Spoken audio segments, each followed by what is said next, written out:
कहानी की शुरुआत में हमें एक लड़की सिमोन भागती हुई दिखाई देती है जो अपना पेपर देने के लिए आती है। वो भागकर सीधा अपने दोस्तों के पास आती है। सिमोन उनसे बात कर ही रही थी, तभी वहाँ उसका डैड फ्रेडरिक भागता हुआ आता है। फ्रेडरिक उसके दोस्तों से कहता है कि जितना जल्दी हो सके यहाँ से किसी दूसरी जगह पर भाग जाओ। फ्रेडरिक अपनी बेटी को वहाँ से भगाकर ले जाने लगता है और कहता है कि कुछ ही देर में एक जहरीली बारिश होने वाली है। फ्रेडरिक अपनी गाड़ी लेकर तेजी से आगे की तरफ बढ़ रहा था। दूसरी तरफ पूरे शहर में काले बादल छा जाते हैं। यहाँ फ्रेडरिक अपनी पूरी फैमिली को लेकर यहाँ से दूर किसी बंकर में जा रहा था ताकि वो सब उस जहरीली बारिश से बच सकें। फ्रेडरिक अपने बेटे से सीट बेल्ट बांधने को कहता है और इसी दौरान उसका ध्यान भटक जाता है, जिससे उसकी गाड़ी दूसरी गाड़ी से टकरा जाती है और देखते ही देखते पूरी रोड वहाँ गाड़ियों से जैम हो जाती है। यहाँ फ्रेडरिक एक आदमी से उसकी गाड़ी आगे से हटाने के लिए कहता है, लेकिन आगे से रोड पूरी तरह बंद हो चुकी थी, इसलिए वो अपनी फैमिली को लेकर वहाँ से निकल पड़ता है और वो सब सीधा जंगल की तरफ भागते हैं। पीछे से उन्हें एक आदमी रोकता है, लेकिन वो किसी की नहीं सुनते और सीधा उस बंकर की तरफ बढ़ते हैं और जल्दी से उस बंकर तक पहुंच जाते हैं। यहाँ फ्रेडरिक जल्दी से अपना फिंगरप्रिंट लगाकर उस बंकर को खोल देता है और सब उसके अंदर चले जाते हैं। जैसे ही वो अंदर जाते हैं, पीछे आसमान से बारिश की पहली बूंद एक पत्ते पर आ गिरती है और तेज बारिश शुरू हो जाती है। बंकर के अंदर आते ही फ्रेडरिक अपनी फैमिली को पूरी तरह सैनिटाइज कर देता है ताकि वो उस जहरीली बारिश से बच सके। तभी फ्रेडरिक अपनी बीवी एलन के हाथ में एक डिवाइस देता है और कहता है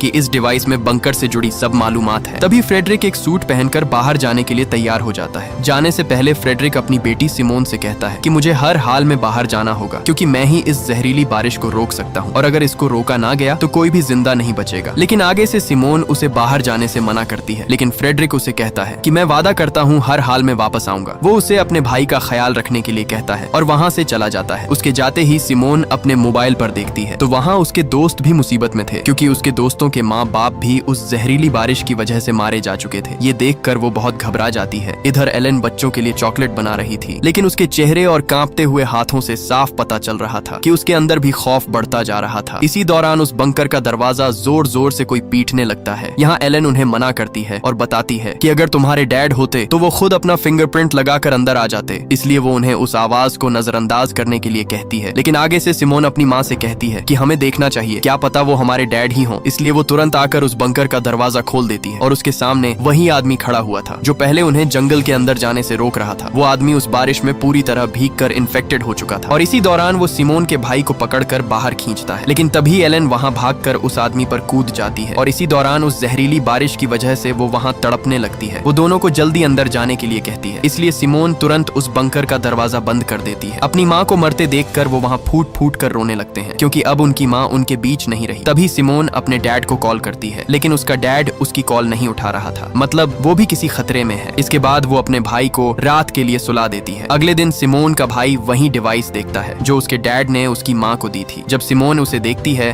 तो वहाँ उसे और भी बहुत सारे बंकर का मैप मिलता है, मतलब इस जंगल में बने ऐसे और भी बंकर मौजूद हैं। और यहाँ हमें पता चलता है कि फ्रेडरिक एक साइंटिस्ट था और उसकी कंपनी अपोलो ने ही ये सभी बंकर्स यहाँ बनवाए थे, क्योंकि फ्रेडरिक को पहले से पता था कि बहुत जल्द ही जहरीली बारिश होने वाली है जिससे सभी लोग तड़प तड़प कर मारे जाते हैं। इसलिए वह मौके पर ही अपनी फैमिली को बंकर के अंदर ले आया था। ये देखकर वो जल्दी से दूसरे बंकरों में मदद के लिए वहाँ सिग्नल भेजती है, लेकिन उसकी बदकिस्मती वहाँ से उसे कोई भी सिग्नल नहीं मिलता। तभी उसके दिमाग में एक ख्याल आता है, तो वहाँ वो उस बंकर में रेडियो ढूंढने लगती है और खुशकिस्मती से उसे वहाँ वो रेडियो मिल जाता है और वो जल्दी से उस रेडियो पर मदद के लिए चिल्लाती है, लेकिन वहाँ भी सिग्नल नहीं आ रहे थे। ये देखकर वो अपने भाई को रेडियो का एंटेना ऊपर ले जाने के लिए कहती है और खुशकिस्मती से वहाँ सिग्नल आ जाते हैं और सिमोन तुरंत दूसरे बंकर से एक लड़के फ्लिप से बात करती है, लेकिन उससे पहले वो और बात कर पाती वहाँ सिग्नल कट जाते हैं। ये देखकर उसके भाई की आंखों में आंसू आ जाते हैं, लेकिन रात दोबारा से उसे रेडियो में फ्लिप की आवाज आती है। वो उससे बात कर ही रही थी, तभी बदकिस्मती से एक बार फिर से सिग्नल कट जाते हैं। ऐसे ही दिन और महीने गुजरते जाते हैं और हमें पूरे 6 साल बाद का समय दिखाया जाता है, जहाँ रास्मस जवान हो चुका है और अब वो अपने डैड का इंतजार कर कर के थक चुका था। इसलिए वो सिमोन पर बहुत गुस्से होता है। इसलिए यहाँ अब सिमोन सोच में पड़ जाती है और उस बंकर से बाहर जाने का सोचती है। इसलिए जब रास्मस सो रहा था तब वो उसके कमरे का दरवाजा बंद कर देती है और उस वायरस से बचाव के लिए एक सूट पहनकर पूरे 6 साल बाद उस बंकर का दरवाजा खोलती है। और जैसे ही वो दरवाजा खोलकर बाहर आती है तो वहाँ हर तरफ उसे अपनी माँ की चीखें सुनाई देती हैं, लेकिन वो खुद को संभालते हुए आगे बढ़ती है और चलते चलते शहर की तरफ आ जाती है। आते ही वहाँ उसे एक साइन दिखाई देता है जो आगे की तरफ इशारा कर रहा था, जो यहाँ से पूरे 2500 मीटर दूर था। सिमोन उस साइन का पीछा करते करते एक बिल्डिंग के अंदर पहुँचती है जहाँ उसे हर तरफ सिर्फ लाशों के ढेर ही दिखाई दे रहे थे। तभी वहाँ उसे एक कुत्ता देख लेता लेता है और अचानक उसके पीछे पड़ जाता है। वो भागती भागती एक कमरे में छुप जाती है। अगली सुबह रास्मस नींद से उठकर उसके पास आता है तो सिमोने उसे बताती है कि कल रात में बंकर से बाहर गई थी और बाहर हर तरफ लाशों के ढेर पड़े हुए हैं और कोई भी जिंदा नहीं बचा है। ये सुनकर रास्मस थोड़ा सा घबरा जाता है, इसलिए वो उसे कहता है कि कल सुबह ही हम दोनों यहाँ से बाहर दूसरे बंकर की तरफ जाएंगे। लेकिन रात में अचानक एयर वेंट ब्लॉक हो जाते हैं और बंकर के अंदर ऑक्सीजन खत्म होने लगती है, जिससे वहाँ सिमोन बेहोश हो जाती है। लेकिन मौके पर ही रास्मस उसे वहाँ से घसीटता हुआ बंकर से बाहर ले आता है और बाहर आते ही वहाँ उन्हें कुछ लोग पकड़ लेते हैं जिन्होंने उस बंकर के एयर वेंट ब्लॉक किए थे, इसलिए वहाँ ऑक्सीजन खत्म हो गई थी। दरअसल जब उस रात सिमोन घर से बाहर गई थी तब उन लोगों ने उसे देख लिया था। वो दोनों को दोबारा बंकर के अंदर लेकर एक कमरे में बंद कर देते हैं। वहाँ वो लोग खाने का सामान ढूंढते हैं, लेकिन वहाँ सब खाना खत्म हो चुका था। इसलिए वहाँ उनका लीडर मार्टिन कहता है कि उन दोनों को यहीं अकेला सड़ने के लिए छोड़ दो और फिर सब वहाँ से जाने लगते हैं। लेकिन तभी सिमोन वहाँ उसे आवाज लगाती है और उसे बताती है कि मुझे ऐसे और भी बंकरों के बारे में पता है, लेकिन उनकी लोकेशन सिर्फ और सिर्फ मुझे ही पता है और उन बंकरों में ढेर सारा खाना पड़ा हुआ है। ये सुनकर मार्टिन सोच में पड़ जाता है और उन दोनों को अपने ग्रुप में शामिल कर लेता है। इसके बाद वो सब वहाँ से आगे बढ़ते हैं और थक हार कर वो एक जगह पर आराम करते हैं। यहाँ मार्टिन सिमोन को बताता है कि शायद हम ही इस दुनिया में अकेले बचे हैं, क्योंकि बाहर पूरी दुनिया उस जहरीली बारिश की वजह से तबाह हो चुकी है और जो लोग बचे हैं वो एक दूसरे को मार रहे हैं क्योंकि सब खाना खत्म होता जा रहा है। इसलिए मैं वहाँ खाना ढूंढने के लिए आया था और मुझे मजबूरन तुम्हें बंदी बनाना पड़ा। इसके बाद सीन कट होता है और हमें मार्टिन दिखाया जाता है क्योंकि वह सोल्जर था। वहाँ उसे एक औरत को मारने का कहा गया था जो उस बारिश से इन्फेक्टेड हो चुकी थी, लेकिन मार्टिन उस औरत के हाथ में बच्चा देखकर उस पर शूट नहीं कर पाता और उस इन्फेक्टेड औरत की वजह से उसके सारे साथी उस वायरस की चपेट में आ गए और उस औरत के साथ साथ सब मारे जाते हैं। लेकिन वह मौके पर अपनी जान बचाकर वहाँ से भाग निकला था। इसके बाद सीन प्रेजेंट में आता है जहाँ वे सब दूसरे बंकर्स की तरफ बढ़ रहे थे, लेकिन तभी वहाँ मार्टिन को कुछ शिकारी दिखाई देते हैं जिसे देखकर वह तुरंत नीचे छुप जाते हैं। वो शिकारी अपना ड्रोन वहाँ उड़ाते हैं और अचानक उन्हें एक लड़की भागती हुई दिखाई देती है। वो उसे पकड़ने के लिए उसके पीछे भागते हैं। इसी का फायदा उठाकर मार्टिन सबको वहाँ से जाने के लिए कहता है, लेकिन सिमोन उसे मना कर देती है और कहती है कि हमें उस लड़की की जान बचानी चाहिए। इसलिए न चाहते हुए भी वो सब उसे बचाने के लिए भागते हैं और कुछ ही आगे जाने पर उन्हें वो लड़की उस बारिश के गंदे पानी में फंसी हुई मिलती है जो अब इन्फेक्टेड हो चुकी थी। इसलिए मार्टिन मौके पर ही उसे गोली से मार डालता है और वो वहाँ से आगे जाने लगते हैं। कुछ ही आगे जाकर वो एक बिल्डिंग के पास पहुँचते हैं। वहाँ आते ही उन्हें हर तरफ लाशों के ढेर दिखाई देते हैं। उस बिल्डिंग के अंदर आते ही वो सब वहाँ खिड़कियां और दरवाजों को मजबूती से बंद करने लगते हैं ताकि रात उन पर कोई भी बाहर से हमला न कर सके। उन्हें खुशकिस्मती से उस बिल्डिंग में पीने का साफ पानी भी मिल जाता है, इसलिए वो रात वहीं गुजारने का फैसला करते हैं। सुबह होते ही वो दोबारा से अपना सफर शुरू कर देते हैं और कुछ ही आगे आकर रास्मस का पैर उस जहरीली बारिश के पानी में धंस जाता है। जब मार्टिन को ये पता लगता है तो वो सबको उससे दूर रहने के लिए कहता है क्योंकि वो भी अब इन्फेक्टेड होने वाला था और तभी मार्टिन उसे शूट करने ही वाला था। वहाँ उसके सामने सिमोने आ जाती है और उसे गोली चलाने से मना करती है क्योंकि वो अपने भाई को खोना नहीं चाहती थी। लेकिन जब वहाँ एक लड़की बेट्राइस उसके जूते चेक करती है तो वो जूते वाटरप्रूफ थे और पानी ने उसके पैरों को जरा भी नहीं छुआ, इसलिए वो बच जाता है और वो सब दोबारा आगे की तरफ बढ़ते हैं और कुछ ही आगे आने पर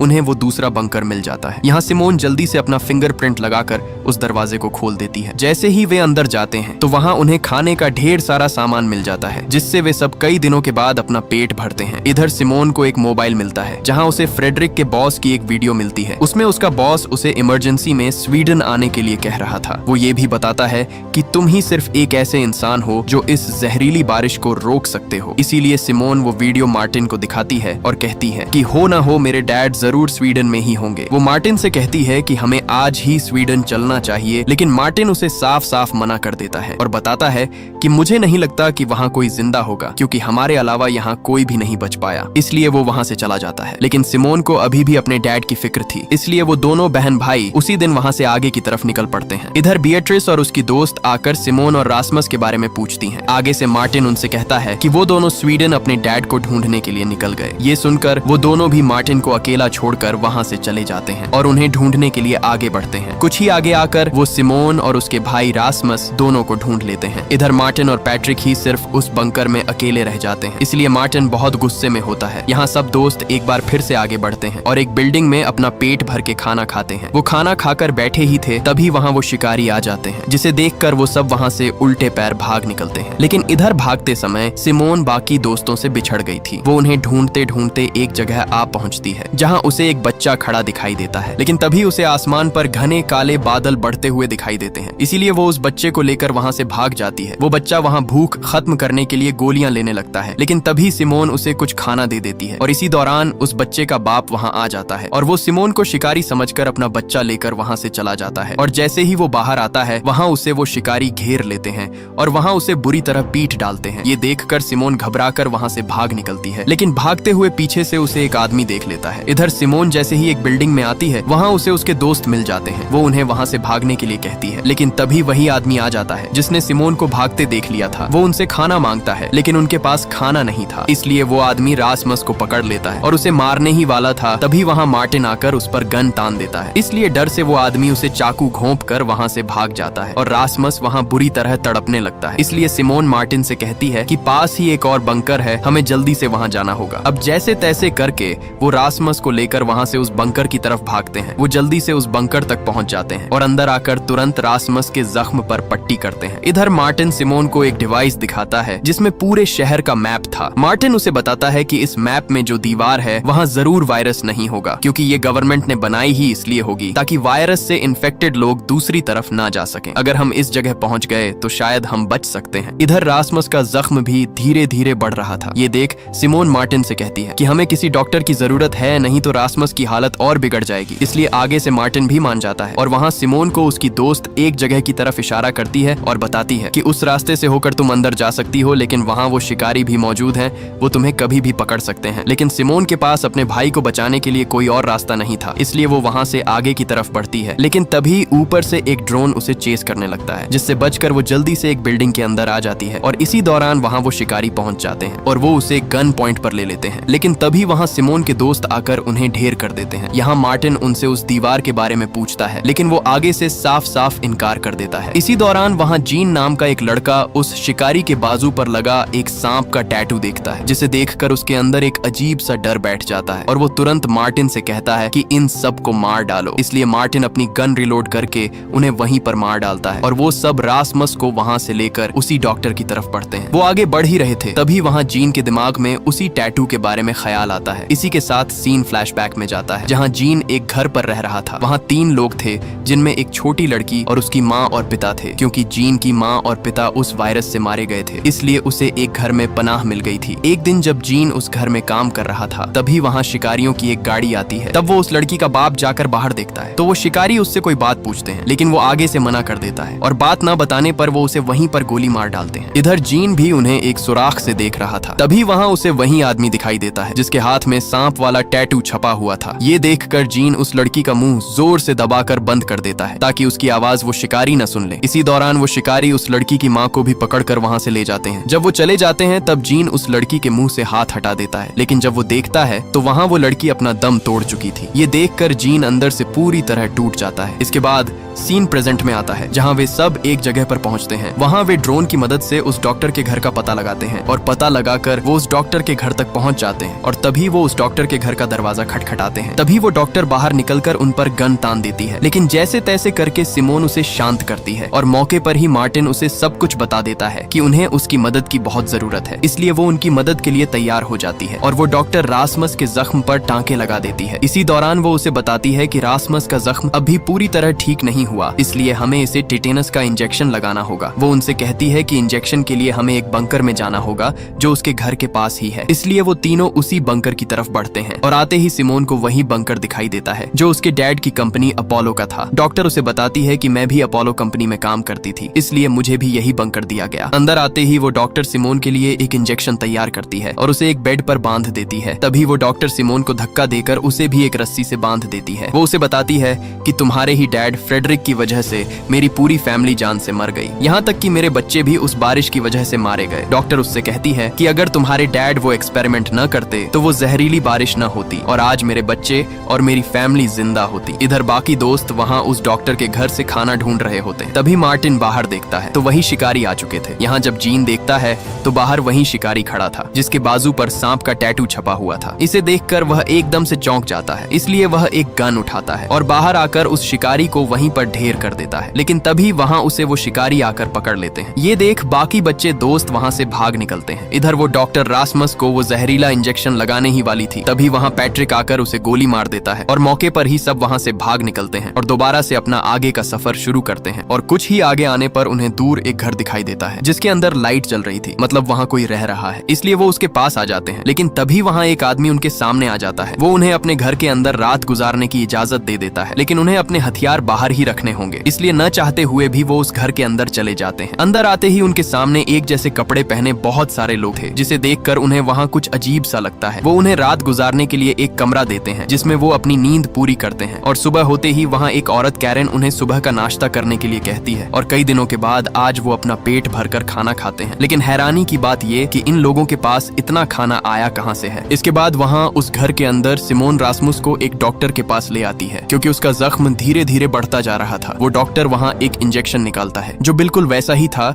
जो पहले उस डॉक्टर के पास था जो इन्हें मारना चाहती थी। इसलिए ये देखकर सिमोन उसे मना कर देती है और कहती है कि रासमुस को बेहोश किए बिना उसका इलाज करे। इसलिए वो डॉक्टर उस इंजेक्शन को साइड पर रख देता है और जब उस डॉक्टर का ध्यान रासमुस की तरफ जाता है तो मौके पर ही सिमोन वहाँ से एक इंजेक्शन को अपने पास छुपा लेती है। वो जल्दी से उन इंजेक्शन को चेक करने लगती है। चेक करते ही उसे पता चलता है कि ये अपोलो कंपनी के ही इंजेक्शन थे। रात को सब लोग खाना खा रहे थे, लेकिन इधर मार्टिन छुपकर पूरे घर की छानबीन कर रहा था। तभी वो एक फ्रिज को खोलता है तो वहाँ उसके सामने इंसान की कटी हुई बॉडी लटक रही थी, जिसे देखकर उसके पैरों तले जमीन ही खिसक जाती है। इधर वो आदमी सब दोस्तों को एक छोटा सा पैकेट देता है और सबसे कहता है कि अगर किसी के पैकेट में एक छोटा सा फूल आ गया तो उसको अपनी जान देनी होगी, मतलब यहाँ सब लोगों की भूख को मिटाने के लिए हम उसे काटने वाले हैं। ये सुनकर वो सब एकदम से चौंक जाते हैं। वो वहाँ से जाने की कोशिश करते हैं, लेकिन उन्हें फिर से बैठा दिया जाता है। तभी मौके पर मार्टिन आकर उस आदमी के मुंह पर मुक्का दे मारता है, लेकिन इसी दौरान वो डॉक्टर उसे गन पॉइंट पर ले लेता है। वो आदमी सबसे उनके पैकेट खोलने को कहता है। यहाँ धीरे धीरे सब अपना पैकेट खोलने लगते हैं, लेकिन आखिर में जब लीना अपना पैकेट खोलती है तो उसी के पैकेट से ही वो फूल निकल आता है, जिसे देखकर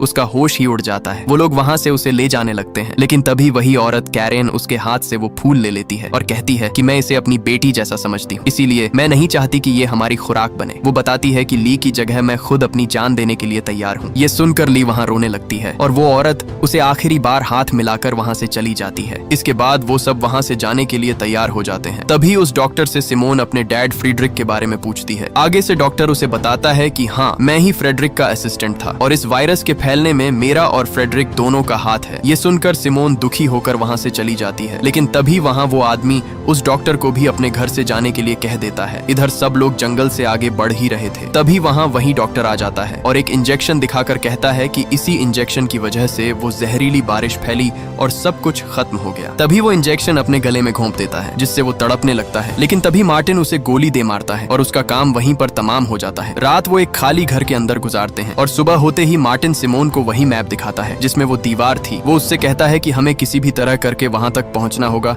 नहीं तो हमारा बचना मुश्किल है। इसलिए मार्टिन सबको वहां उस दीवार के पार चलने के लिए कहता है, लेकिन यहाँ रासमुस उसे मना कर देता है और कहता है कि मैं नहीं जा सकता क्योंकि मेरी तबीयत अभी बाहर जाने की नहीं है। लेकिन सिमोन अपने भाई को अकेला नहीं छोड़ना चाहती, इसलिए वो किसी एक को उसके पास रोकने के लिए कहती है। यहाँ बेट्रिस उसके पास रुकने के लिए तैयार हो जाती है। इसके बाद वो चारों वहाँ से निकल पड़ते हैं। कुछ ही आगे आने पर वहाँ उन्हें एक और बंकर मिल जाता है। उसके अंदर आते ही उन्हें वहाँ कुछ पेंटिंग्स बनी हुई दिखाई देती हैं, मतलब इस बंकर में कोई फैमिली रह रही थी। उनकी खुशकिस्मती कि उन्हें वहाँ भी बहुत सारा खाना मिल जाता है। इसी दौरान पैट्रिक को एक टैबलेट मिलता है जिसमें कुछ वीडियोस रिकॉर्ड थी। पैट्रिक जब वो टैबलेट सिमोन को देता है तब उसे पता चलता है कि इस जहरीली बारिश के पीछे उसके डैड फ्रेडरिक का भी हाथ था, जिसे देखकर उसे बहुत बुरा लगता है। वो तुरंत उस बंकर से बाहर निकलते हैं, लेकिन तब तक देर हो चुकी थी क्योंकि बाहर वो जहरीली बारिश शुरू हो चुकी थी। इसलिए वो दोबारा उसी बंकर में रात गुजारने का फैसला करते हैं। इधर सिमोन और पैट्रिक जब बातें कर रहे थे तब पैट्रिक उसे बताता है कि मेरा किसी को भी ख्याल नहीं है, यहाँ तक कि मार्टिन भी मुझे बहुत कुछ सुनाता रहता है। इसलिए वो एकदम से उठकर उस जहरीली बारिश में चला गया। यहाँ सिमोन उसे रोकने की कोशिश करती है, लेकिन तभी वो उसे धक्का देकर नीचे बारिश में गिरा देता है और वो भी अब पूरी तरह बारिश के अंदर भीग चुकी थी। इसी दौरान मार्टिन अपनी गन लेकर आ जाता है। वो उसे गोली मारने ही वाला था, तभी उसके सामने लिया आ जाती है। वो उसे गोली चलाने से रोकती है, लेकिन मार्टिन भी साफ साफ मना कर देता है। इसीलिए लिया भी उसके साथ बारिश में चली जाती है, लेकिन तभी वो देखता है कि बारिश का कोई भी असर उन पर नहीं हो रहा। तब वो अपनी गन नीचे कर देता है और उन्हें बंकर के अंदर भेज देता है। इधर रासमस और बिएट्रिस दोनों बैठे ही थे। तभी उस बारिश की एक बूंद बिएट्रिस पर जा गिरती है, जिसे देखकर उसके होश ही उड़ जाते हैं। वो वहाँ रोती है क्योंकि अब वो भी इन्फेक्टेड होने वाली थी। लेकिन रासमस उसे यकीन दिलाता है कि एक बूंद से कुछ भी नहीं होता, तुम बेफिक्र हो जाओ। इसलिए वो पूरी रात डर से गुजारती है। इधर जब मार्टिन को पता चलता है कि सिमोन खुद बारिश में नहीं गई थी, बल्कि उसे पैट्रिक ने जानबूझकर धक्का दिया था, इसलिए वो उस पर गुस्से होता है और उसे बंकर से बाहर निकलने के लिए कहता है। इधर सुबह जब रासमस उठकर बेट्राइस को देखता है तो वहाँ उसके पैरों तले जमीन ही खिसक जाती है, क्योंकि बेट्राइस वहाँ मर चुकी थी। यहाँ मार्टिन भी पैट्रिक को जवाब दे देता है और कहता है कि अपना सब सामान पैक करो और यहाँ से चले जाओ, क्योंकि अब हमें तुम्हारी कोई जरूरत नहीं। इसलिए उसी दिन पैट्रिक रोता हुआ वहाँ से चला जाता है। पैट्रिक वहाँ से सीधे उसी घर के पास आता है जहाँ रासमस रुका हुआ था। जब वह आता है तो देखता है कि रासमस बेट्रिस की लाश लेकर बाहर आ रहा था, जिसे देखकर वह उल्टे पैर वहाँ से भाग निकलता है। वह भागता भागता एक जगह आ गिरता है। जैसे ही वो खड़ा होता है तो एकदम से उसके सर पर कोई आकर कपड़ा डाल देता है और वहाँ उसे एक गाड़ी में बैठा दिया जाता है। तब वो उसी आदमी को देखता है जो उन शिकारियों का लीडर था, जो उन्हें पकड़ने के लिए उनके पीछे हाथ धोकर पड़े हुए थे। वो आदमी उसके बाकी दोस्तों के बारे में पूछता है कि वो कहाँ हैं, लेकिन आगे से पैट्रिक साफ साफ मना कर देता है। इसलिए वो उसे धमकी देता है और बताता है कि अगर तुमने हमें न बताया तो मैं तुम्हारे सारे दांत एक एक करके बाहर निकाल दूंगा। लेकिन फिर भी आगे से पैट्रिक मना कर देता है। ये सुनकर वो आदमी उसका एक दांत बाहर निकाल देता है। इसलिए वो उसे अपने दोस्तों के बारे में सब कुछ बता देता है। इधर लिया और बाकी दोस्त वहाँ से सब खाने का सामान पैक कर रहे होते हैं। तभी सिमोन मार्टिन से पैट्रिक के बारे में पूछती है कि वह कहाँ है। तब मार्टिन बताता है कि उसे मैंने बंकर से बाहर निकाल दिया था और वह यहाँ से जा चुका है। तभी बाहर दरवाजा खटखटाने की आवाज आती है। मार्टिन जैसे ही बाहर आता है तो वहाँ उसके सामने रासमस बीट्रिस को उठाए हुए खड़ा था, लेकिन मार्टिन उसे अंदर आने से मना करता है, क्योंकि उसे पता था कि बीट्रिस के साथ साथ रासमस भी इन्फेक्टेड हो चुका है। लेकिन रासमस उसकी एक बात नहीं सुनता और वो बीट्रिस को लेकर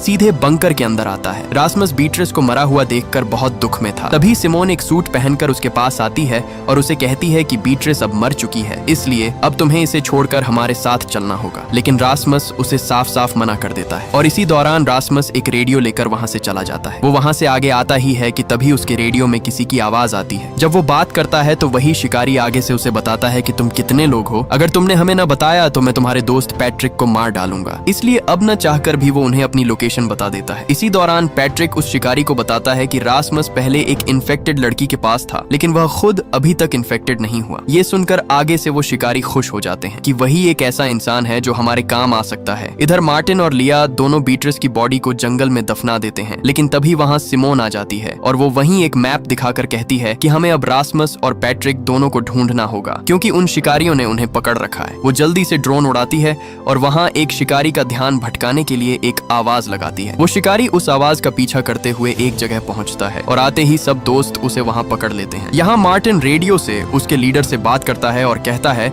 कि मैंने तुम्हारे एक साथी को पकड़ लिया है, अगर तुम उसे जिंदा देखना चाहते हो तो बदले में हमारे साथी तुम्हें वापस करने होंगे। अगले दिन सिमोन उस शिकारी को रासमस से बात कराने के लिए कहती है। वह आगे से उसे कहता है कि मैं अब अकेला ही मरना चाहता हूँ। ये सुनकर सिमोन उस लीडर को अकेले जंगल में मिलने के लिए कहती है और उसी दिन वह उसे मिलने के लिए जंगल में आती है। वो शिकारी उसे बताता है कि तुम्हारा भाई रासमस की बॉडी पर उस जहरीली बारिश का कोई असर नहीं हो रहा है, इसलिए अब मैं उसे एक इंजेक्शन लगाने वाला हूँ, जिससे हमें पता चल जाएगा कि कैसे उस जहरीली बारिश को रोका जा सकता है। इसी दौरान मार्टिन उसके साथी को वहां ले आता है और बदले में सिमोन रासमस को मांगती है, इसलिए वो शिकारी रासमस को उनके पास वापस भेज देते हैं और गुस्से में रासमस इंजेक्शन लिया से छीनकर अपने आप को लगा लेता है, जिससे वह जमीन पर जा गिरता है। ये देखकर सबके वहां होश ही उड़ जाते हैं, क्योंकि अब उन्हें लग रहा था कि रासमस उनके बीच नहीं रहा। लेकिन तभी उसे होश आ जाता है और सही सलामत वह चलने लगता है। ये देखकर सिमोन को यकीन नहीं आता, क्योंकि सच में रासमस की बॉडी पर उस वायरस का कोई भी असर नहीं हुआ। इसके बाद मार्टिन सीधे पैट्रिक के पास आता है और उसे अपनी सभी गलतियों की माफी मांगकर उसे अपने गले लगा लेता है। यहाँ अब सब दोस्त अपोलो कंपनी की तरफ जाने के लिए तैयार हो जाते हैं। तभी वही आदमी